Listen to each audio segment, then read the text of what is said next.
Hi, I'm Dr. Raj Shah of Math Plus Academy, and this math treat is about paper folding.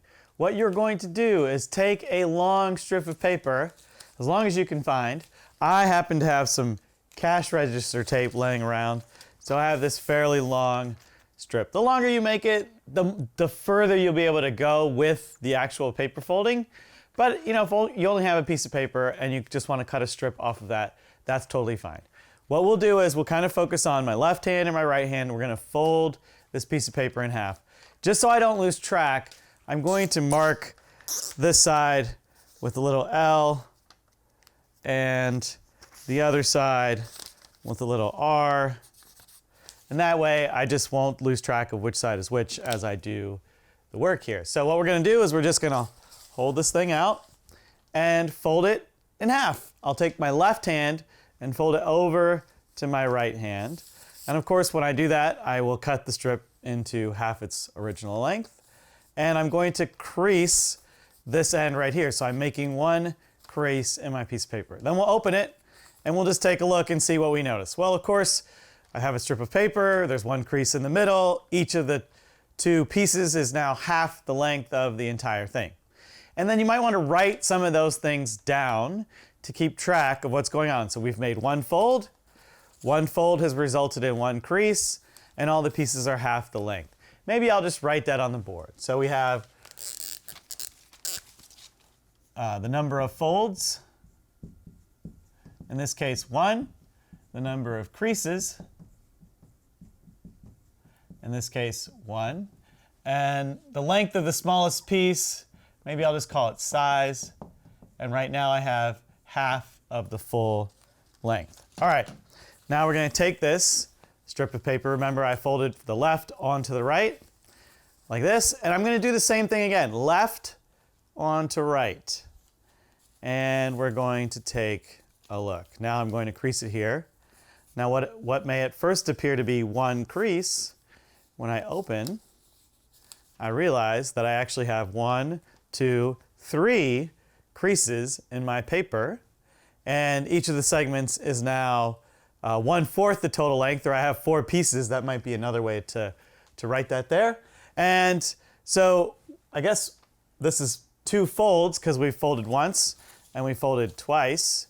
We've made 3 creases, and so at 2 folds I have 3 creases, and each of these is 1/4 of its original length. Okay, now we're just going to keep doing that. There's one more thing that we could investigate, which I think is interesting, which is the pattern of the folds.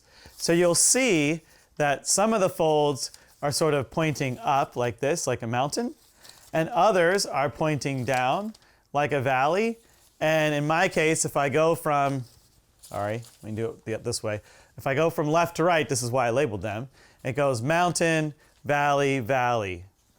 I don't know that I would have predicted that. I think I would have thought it was more symmetric, like mountain, valley, mountain, but it's not. So that'll be the other thing that I want you to think about. So again, fold it once, fold it twice, that's where I was, and then I'll do left over right again. And now you can start to make predictions about what's going to happen. You know, obviously we're at 3 folds. How many creases will there be now? How big will each of these pieces be? And what's going to be the pattern of the mountains and the valleys? Let's take a look. So with this I have 1, 2, 3, 4, 5, 6, 7 creases, and it goes mountain, mountain, valley, valley, mountain, valley, valley. Okay, I don't know that I would predict that either. I can actually write that on the board. So let me write this on the board. What we have is, what do we say? 3 folds, 7 creases. Each piece, there's 8 pieces, so each piece is 1/8 of the original length. And it goes mountain, mountain, valley, valley, mountain, valley, valley.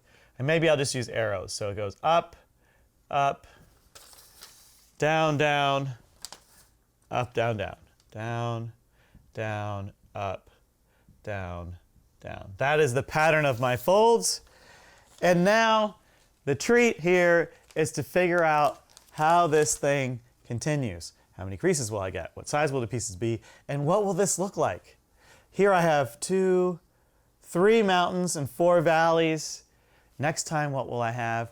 What order will it be in? And then can you start to make predictions about how many creases, what size, and what will this pattern look like? So that is the math treat for this week. Take a strip of paper, start folding it always left over right. Keep track of what's going on with your folds and the sizes and the number of creases. And I'm excited to see what you can figure out from this. If I do this one more time, I get this tiny little thing like this, and who knows what the folds are going to look like when I unravel it. So, as always, play around with this and just have fun playing with the math.